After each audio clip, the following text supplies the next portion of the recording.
আপনি এখানে এসি চালাবেন পার্লামেন্টে, কালকে আমি কোর্ট গায়ে দিয়ে গেছি, আমার গরম লাগতেছে, আমি বসে এসি একটু বাড়ানো যায় না। আমি আগে পার্লামেন্টে কোর্ট গায়ে দিয়ে যেত, শীতের ঠকঠক করে কাঁপতাম, এত ঠান্ডা। আর এখন আমি বলছি একটু ভালো যায় না, আমি বলছি একটা পয়েন্ট বাকি দেবো, স্যার অসুবিধা, চাকরি চলে যাবে। এই হল তার। তিনি যে ভালোবাসেন দেশটাকে তার প্রমাণ তিনি বলেছেন 2 বারের বেশি কেউ প্রধানমন্ত্রী হবে না। তৃতীয় বিশ্বে কিন্তু বিরল ঘটনা এটা, 2 বারের বেশি কেউ প্রধানমন্ত্রী হবে না। তা এই কথাটা তৃতীয় বিশ্বে একমাত্র লোক আমাদের তারেক রহমান বলছে। এই জন্য একবার তারেক তৃতীয় বিশ্বে আর কেউ বলবেন। তিনি প্রথমে অনেক সংস্কার করেছেন। হাঁটেন, যা দেখেন, যেখানে সংস্কার দরকার সেখানে বলেন। এই গতকালকে কথা বলছি, আমি ওনার পিছনে বসি, আমি কোট গায়ে দেওয়া, উনি তো একটা হাফ শার্ট গায়ে দিয়ে যান, এইটা স্বাভাবিক। এই যে উনার, আমি একদিন ওনার অফিসে গেছি, ওনার অফিসে বসে, এই পাশে লাইট নেই, এই পাশে লাইট আছে, উনি যেখানে বসে।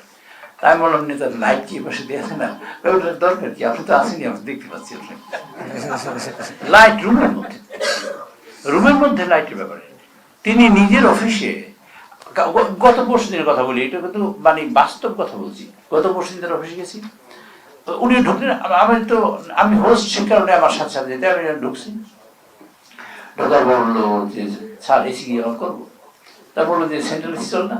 আমি তাকে দেখি বললো সেন্ট্রাল এসি নেই। তা বলছে আচ্ছা ঠিক আছে, তুমি যাও। আরেকজন তার মানে অর্ডার লিখে বললেন যে তুমি যাও, আমরা যদি এসি চালান লাগে তাহলে চালিয়ে নেব। এই চালান, এই 1 টাকা 1 ইউনিট বাঁচানোর জন্য এই পরিশ্রমটা করেন, তার নাম তারেক রহমান। তিনি কি কি করেছেন? এয়ারপোর্টে যাবেন, অনেক মানুষ, অনেক তেল খরচ হবে, আমার সরকারি কর্মকর্তারা যাবে, বন্ধ করে দিয়েছেন। 3 জন যাবেন, 4 জন, এর বেশি যাবেন, নির্দিষ্ট করে দিয়েছেন। এখানে জেবিএস হোল্ডিংস লিমিটেড সমগ্র বাংলাদেশে তিনি যা যা করেছেন আপনাদের যদি দেখিয়ে দিই, আপনারা দেখলেই দেখতে পাবেন। প্রথম কাজ বাংলাদেশে করেছেন যে কাজটা কেউ কখনো করেন না। ঢাকার সুইপার দ্বারা বলতেছি, সুইপারদের 5,000 কোটি টাকা, ঢাকার না, বাংলাদেশের সব জায়গায়, শুধু ঢাকার না, যত সিটি কর্পোরেশন, সকল সিটি কর্পোরেশনের যারা পরিচ্ছন্ন কর্মী তাদের 5,000 কোটি টাকা দিচ্ছে নিজের সময়।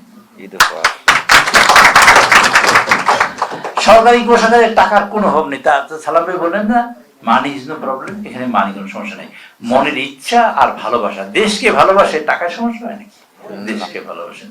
আর 27টা কোটি টাকা চুরি হবে না, তাহলে এই টাকাটা সরকারে থাকলে করবো এই টাকা দিয়ে।